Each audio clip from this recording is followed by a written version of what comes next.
नमस्ते दोस्तों, स्वागत है आपका हमारे YouTube चैनल सच की परख में।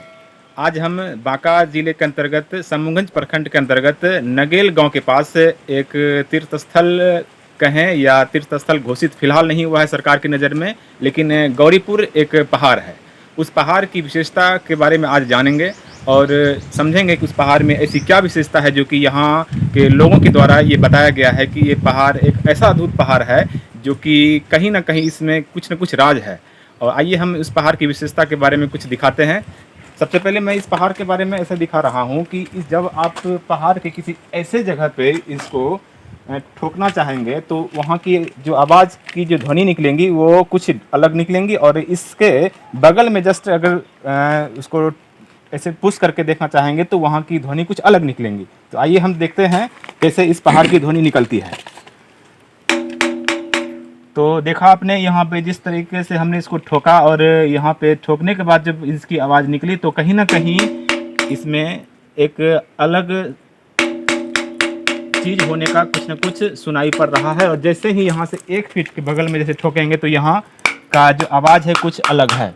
तो कहीं ना कहीं इस पहाड़ में ऐसी कुछ विशेषता है जो कि आर्किटेक्चर विभाग को यहाँ पे आना चाहिए और ऐसे पहाड़ों को लेकर के कहीं ना कहीं शोध करनी चाहिए। और दुर्भाग्य हमारे बिहार का ऐसा है कि हमारे गौरीपुर पहाड़ में जिस तरीके से यहाँ एक कुआं है जो कि दुधिया कुआं के नाम से प्रसिद्ध है, अगर उसको भी आप देखेंगे तो यहाँ पे आपको हमेशा से ही जो है ना कहीं एक अद्भुत नज़ारा देखने को मिलेगा। तो आज हम ऐसे ही इस मंदिर के बारे में भी इसकी चर्चा करेंगे और उस क्या कहते हैं कि कुएं के बारे में भी चर्चा करेंगे। तो अभी हम जैसे आपको पहाड़ के इस एंगल को ठोक के आपको दिखाए हैं तो सुनाई पड़ा होगा कि किस तरीके से यहाँ की इस पहाड़ की आवाज़ है। और इसके बाद मैं फिर से एक बार आपको सुनाना चाहूँगा, जरा सा फिर से आप लोग इसको ध्यान से सुनेंगे। सुना दोस्तों आपने कि किस तरीके से यहाँ की ध्वनि निकलती है, और जस्ट बगल में इस पहाड़ को अगर ठोकेंगे तो कहीं ना कहीं ये ध्वनि कहीं तब्दील हो जाती है आवाज़ में।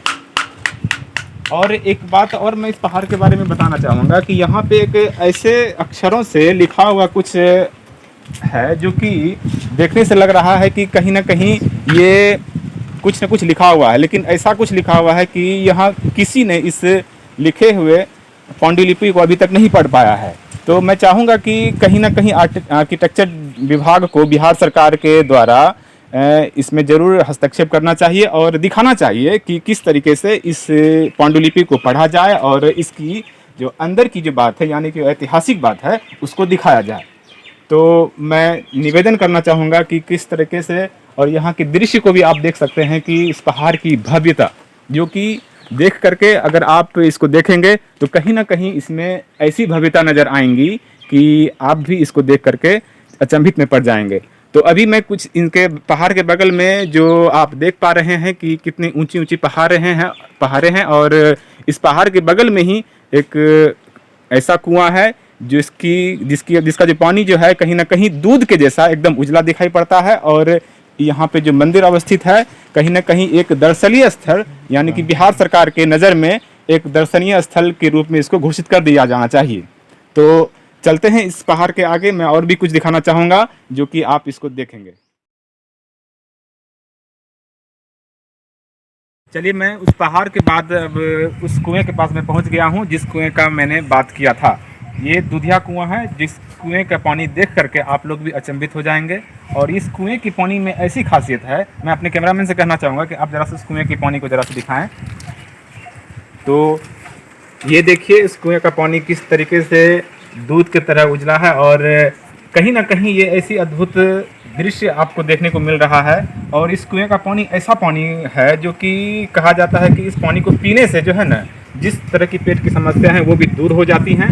और कहीं ना कहीं कुल मिलाकर कहा जाए कि देखिए इस कुएं के बगल में एक नल भी लगा हुआ है, लेकिन लोग जो है इस कुएं का पानी ही पीते हैं, और इस कुएं के दूध जैसे सुंदर और पानी को पी करके कहीं ना कहीं बहुत सारा फ़ायदा मिलता है। तो आइए कुएं के बाद मैं चलता हूँ मंदिर की तरफ, और मंदिर जाने के क्रम में ही ये नल है और चापा नल है। लेकिन लोग देखिए इस चापे कल का पानी कहा जाता है कि ऐसा दुर्गंध देता है कि कहीं ना कहीं ये बिहार सरकार के द्वारा लगाया गया चापानल उस कुएं से बहुत खराब है।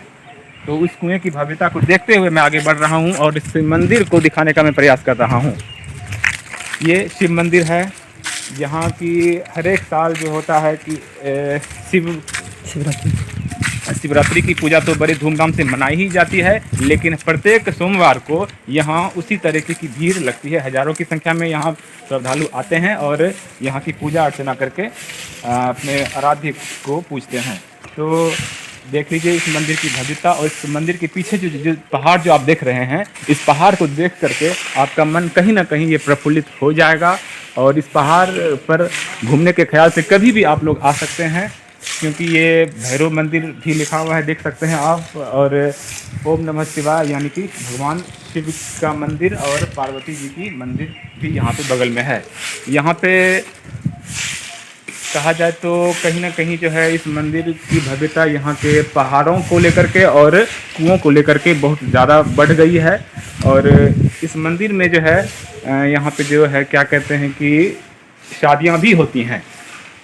तो मैं मंदिर के मेन जो प्रमुख पुजारी साहब हैं, मैं उनसे बात करना चाहूँगा और पूछना चाहूँगा कि इस कुएं के बारे में, उस पहाड़ के बारे में कुछ ज़रा सा बताएंगे।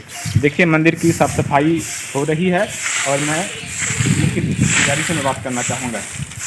बाबा मैं प्रणाम, कैसे हैं? ठीक है। मैं ज़रा सा पूछना चाहता हूँ कि इस पहाड़ के बारे में और इस कुएं के बारे में ज़रा सा आप कुछ बताएं कि इसकी जो भव्यता है, किस तरीके से लोग जो है यहाँ पे आते हैं, और इस पहाड़ के जो बगल में जो लिखा हुआ है, जो शब्द पांडुलिपि जिसको कहते हैं, वो आखिर क्यों नहीं अभी तक लोग पढ़ पाया है। और इस पानी, कुएं के पानी के बारे में भी आप बताएं कि कैसे ये जो है दूध की तरह एकदम उजला है, और बताइए जरा से इसके बारे में। जड़िया बस्ती का पानी और बगल में कुआं भी, जी नलका भी लगा हुआ है और वो उसका पानी नहीं निकलता है। तो कहीं ना कहीं कहा जाए तो ये इस कुएं का पानी ऐसा पानी है जो कि आदमी की सारी बीमारियों को भी दूर कर सकता है। दूर कर सकता है।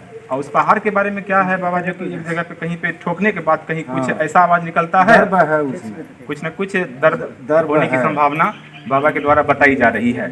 तो मैं हमेशा से ये कहता आ रहा हूँ कि सच की परख हमारे चैनल के हिसाब से जो है अगर सरकार इस चीज़ को अगर देखेंगे तो कहीं ना कहीं यहाँ की सत्यता को आर्किटेक्चर डिपार्टमेंट से इसको खोज करके बताया जाएगा। और आने वाले समय में यहाँ पे रामनवमी का त्यौहार भी मनाया जाएगा, जिसकी मूर्ति अभी बनने के क्रम में है। तो मैं फिर से निवेदन करना चाहूँगा बिहार सरकार के लिए कि ज़रूर कहीं ना कहीं आर्किटेक्चर डिपार्टमेंट को इस बात की खबर दें, ताकि ये जो बिहार में बांका ज़िले के अंतर्गत जो एक नगेल गांव है, तो इस गांव के बगल में जिस पहाड़ की मैंने चर्चा किया है, उस पहाड़ को लेकर के इसको तीर्थ स्थल घोषित कर दिया जाए, ताकि सरकार के राजस्व में भी फायदा हो और यहाँ के लोगों के लिए भी कहीं ना कहीं एक जानकारी से भरा चीज़ के बारे में जो कहीं ना कहीं सत्य के पीछे छिपा हुआ है, इसकी परख को इसको सबके सामने प्रस्तुत किया जाएगा। तो देख लीजिए कि किस तरीके से आपको मैंने ये चीज़ को दिखाया है। और मैं एक चीज़ के बारे में आपको फिर से दिखाना चाहूँगा। देख लीजिए इस पहाड़ के बगल में क्या लिखा हुआ है, तो आप इस चीज़ में ज़रा से गौर करेंगे कि जब मैंने उस पहाड़ को दिखाया तो उस पहाड़ पे लिखाए हुए अक्षर को किसी ने पढ़ा तो नहीं, ना किसी ने समझा, लेकिन जब यहाँ पे आने के बाद इस पहाड़ के बनी हुई आकृति जो आप देख रहे हैं, ये कहीं ना कहीं यहाँ के द्वारा बताया गया है कि ये कलश रखा हुआ है यहाँ पे और इसके ऊपर कमल का फूल है। लेकिन आजकल के लैला मजनू की ऐसी कहानी है जो कि जिस चीज़ को दिखाना चाहिए वो चीज़ को तो वो दिखा नहीं पाते हैं। लेकिन यहाँ देखिए SKKS, उस आखिर इस चीज़ को लिख करके वो किस बात को दर्शाना चाहते हैं। तो कहीं ना कहीं आजकल के युवाओं को भी ऐसे लैला मजनू को भी जो है ना, इस तरीके के काम को नहीं करना चाहिए, क्योंकि ये एक ऐसी चीज़ है जिसको कि यहाँ के कहीं ना कहीं पुराने चीज़ों को समझ करके या समझा करके ऐसी चीज़ों को दर्शाना चाहिए, लेकिन कहीं ना कहीं ये सबके लिए फ़ायदेमंद होगा। मैं गौरीपुर पहाड़ के सबसे ये करीब ज़मीन से जो होगा ये 150 से 10 फुट ऊंचाई पर ये इस पहाड़ की ऊंची चोटी है। और इस पहाड़ के अगल बगल के को अगर आप देखेंगे तो ये बहुत ही मनोरम दृश्य है। और ये पहाड़ पे चल रही ठंडी हवा, ये कहीं ना कहीं इतनी चिलचिलाती धूप में भी जो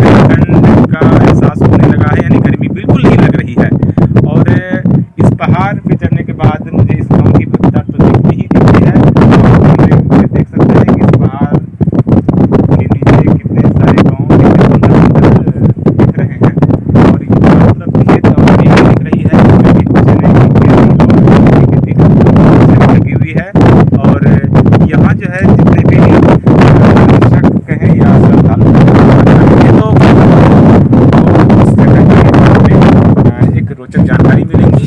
और इस कुएं के, इस मंदिर के बारे में आपको साथ साथ आपको और यहाँ के मनोरम दृश्य से आप रूबरू हो पाएंगे।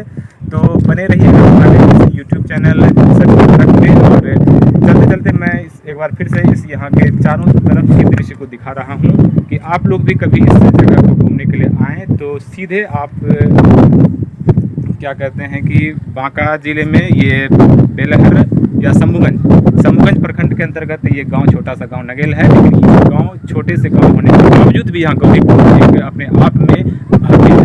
तो मैं ज़रूर आपको आमंत्रित करूंगा और बिहार सरकार से भी निवेदन करना चाहूँगा कि इस पहाड़ को लेकर के, इस मंदिर को लेकर के, इस कुएँ को लेकर के इस पर जरूर विचार करें और इसके सच को जानने के बाद सब कुछ में रखने का प्रयास करेंगे। धन्यवाद।